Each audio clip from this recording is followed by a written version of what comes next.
আসসালামু আলাইকুম। জানিয়ে দেব এই মুহূর্তে হাতে পাওয়া সর্বশেষ ভয়ঙ্কর কিছু আন্তর্জাতিক আপডেট বাংলা সংবাদ। শুরুতেই থাকছে সংবাদ শিরোনাম। শুরুতেই জানিয়ে দেব যুদ্ধবিরতিতে মার্কিন প্রস্তাবে হামাসের সম্মতি, রাজি নয় ইসরায়েল। জানিয়ে দেব পুতিনকে পাগল বলায় ট্রাম্পকে আবেগপ্রবণ বলল মস্কো। এতক্ষণ শুনছিলেন সংবাদ শিরোনাম, এবার বিস্তারিত। প্রিয় দর্শক, আপনি যদি এই চ্যানেলে নতুন হয়ে থাকেন, ভিডিওটি দেখতে দেখতে চ্যানেলটি সাবস্ক্রাইব করে আমাদের সাথেই থাকুন। যুদ্ধবিরতিতে মার্কিন প্রস্তাবে হামাসের সম্মতি, রাজি নয় ইসরায়েল। ফিলিস্তিনের অবরুদ্ধ গাজা উপত্যকায় চলমান যুদ্ধবন্ধে মার্কিন যুক্তরাষ্ট্রের মধ্যস্থতায় প্রস্তাবিত একটি যুদ্ধবিরতি চুক্তিতে সম্মতি জানিয়েছে ফিলিস্তিনি প্রতিরোধ আন্দোলন হামাস। তবে চুক্তিটি ইসরায়েল গ্রহণ না করার শান্তির সম্ভাবনা আপাতত অনিশ্চিত থেকে গেছে। সোমবার ২৬শে মে বার্তা সংস্থা রয়টার্স ও আল জাজিরার প্রকাশিত পৃথক প্রতিবেদনে এ তথ্য নিশ্চিত করেছে। রয়টার্সকে দেয়া এক বিবৃতিতে হামাসের একজন শীর্ষ কর্মকর্তা জানান, যুক্তরাষ্ট্রের প্রেসিডেন্ট ডোনাল্ড ট্রাম্পের মধ্যপ্রাচ্য বিষয়ক দূত স্টিভ উইটকফের পক্ষ থেকে পাঠানো যুদ্ধবিরতির প্রস্তাব হামাস রাজি হয়েছে।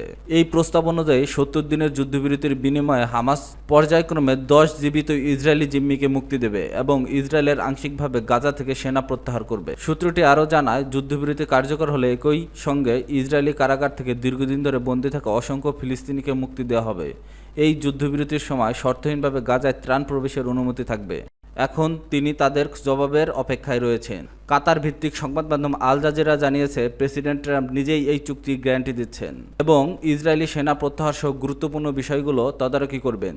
তার দূত উইটকফ যুদ্ধবিরতির একটি খসড়া চুক্তি ইসরায়েলি সরকারের কাছে পাঠিয়েছেন এবং এখন তিনি তাদের জবাবের অপেক্ষায় রয়েছে। তবে পরিস্থিতি জটিল হয়ে ওঠে যখন ইসরায়েলি সংবাদ মাধ্যম টাইমস অফ ইসরায়েল জানায়, নেতানিয়াহু সরকার এই যুদ্ধবিরতির প্রস্তাব প্রত্যাখ্যান করছে। তারা একটি ভিন্নধর্মী যুদ্ধবিরতি চায়, যাতে প্রাথমিকভাবে জীবিত ও মৃত অর্ধেক জিম্মি মুক্তি পায় এবং পরবর্তী আলোচনায় স্থায়ী শান্তির রূপরেখা নির্ধারণ হয়।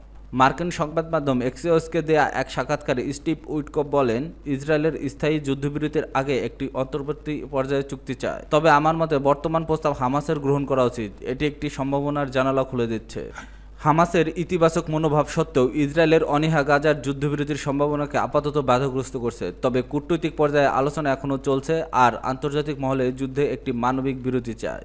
পুতিনকে পাগল বলায় ট্রাম্পকে আবেগপ্রবণ বলল মস্কো। ইউক্রেনে ব্যাপক ও নির্মম ড্রোন হামলার পর রাশিয়ার প্রেসিডেন্ট ভ্লাদিমির পুতিনকে একবারে পাগল হিসেবে অভিহিত করেছেন মার্কিন প্রেসিডেন্ট ডোনাল্ড ট্রাম্প। তবে ট্রাম্পের এই তীব্র আক্রমণের জবাব দিয়েছে মস্কো। সোমবার বার্তা সংস্থা রয়টার্সের প্রকাশিত এক প্রতিবেদন থেকে জানা যায়, রাশিয়ার প্রেসিডেন্ট সরকারি বাসভবন ক্রেমলিন ট্রাম্পের এই মন্তব্যকে অতিরিক্ত আবেগপ্রবণ ও আবেগগত চাপের ফল হিসেবে বিবেচিত করেছে। তবে ক্রেমলিন একই সঙ্গে প্রেসিডেন্ট ট্রাম্পকে ধন্যবাদ জানায় ইউক্রেনের সঙ্গে শান্তি আলোচনার সূচনা করার সহযোগিতার জন্য।